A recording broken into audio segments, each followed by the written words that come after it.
Okay, my darling. Well, tell me, what is family? It's funny, my husband always says that I can't pronounce this word correctly. I say something like family, where he says family.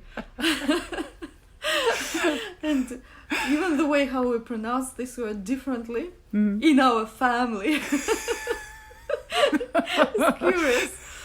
So, yeah, a family is a social unity, some kind of unit where people related by blood, marriage relationship which is registered or not registered by state authorities, a combination of relatives, including parents, grandparents, aunties and uncles, all the stepsisters, stepbrothers, foster children, etc., etc. So this is a huge term which can be described only when we classify certain things, like the roles that we play in the family and our age, our relationship by birth. So this is a family, and the family also includes.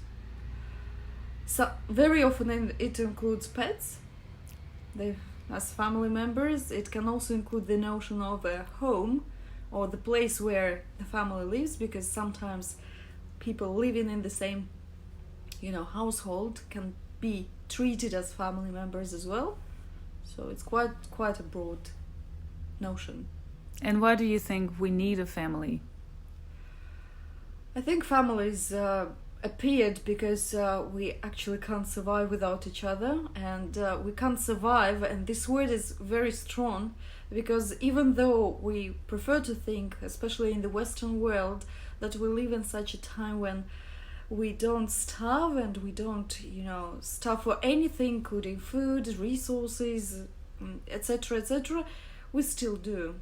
We still live in the world where the resources are quite limited, depending on what we do for living and at what stage of our life we are. And speaking about a young mother, she is the person who needs protection. Her child is in the position when they need protection as well. That's why having a family in order to protect, to support one another is crucial here, economically, physiologically, psychologically, socially, because the society also dictates some norms, and people around you accept or do not accept your lifestyle, and that affects how you're treated in professional way. For example, applying for a job, it may affect how people interact with you in the community, whether you live up the lifestyle that you are expected to or not. And the family actually has a long history, and we are now experiencing something absolutely interesting, but for centuries and centuries families have existed. Many people continue to live in extended families where several generations support each other, but there are also different smaller families created literally every day containing only 2 people who may even think that they don't need anyone else for their happiness. And of course, in many cases they are totally wrong because they can't make all the decisions themselves. Very often their decisions are dictated by their relatives. Sometimes we, like immigrants, think that we immigrate in order to start a new independent life, where actually we're escaping from the family in our homeland, in our motherland, because we can't coexist, so that not to experience certain emotions that distract us from work and family, etc., etc. So it's a very interesting topic, and I think there is much to discuss. You've mentioned the words emotions and happiness. How do you feel happiness is related to family? So happiness for me is a cocktail of hormones. I can't just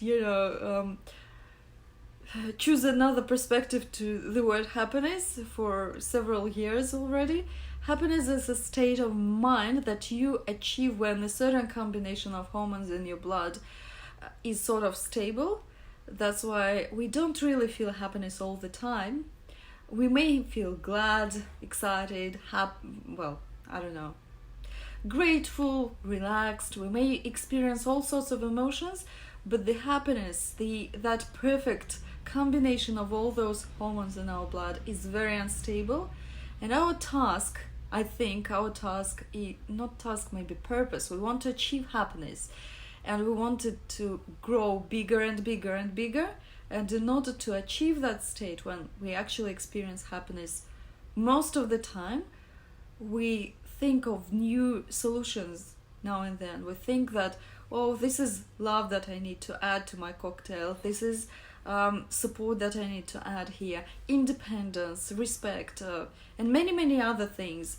We add those emotions, change the cocktail slightly, taste it. Okay, it's almost perfect, but I still need something else, and we try to add up. And on our journey, we sometimes have to face with negative emotions, which are again the opposite hormones to the positive ones. And sometimes experiencing some negative emotions, we then have that opportunity to enrich the cocktail with some positive emotions, positive hormones. And when saying so, I think that a family is the place where it's easier, a little bit easier to combine all those ingredients. I strongly believe that a family is the institute where we learn our lessons quicker. We can generate different kind of experiences intensively, and in comparison with, individual lifestyle. Do you want to say a couple of words about love and family? I see love, again, as a combination of hormones, of course, but also as a tool and as a means of achieving happiness. We have a need for love, and this is natural, and this can be explained physiologically, psychologically, socially. We need to be loved, and we want to be those who experience this feeling as well.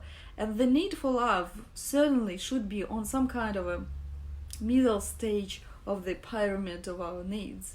So basically, we certainly can experience love when we survive, literally, when we find food to feed ourselves, not for pleasure, but because we need to somehow act in real life.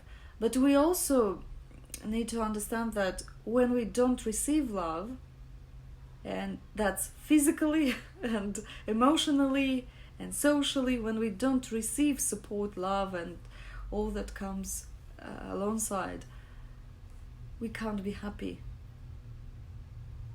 Unfortunately, we can't. Even if we have all the resources on our planet, without love, that makes no sense. So that's one of our basic needs.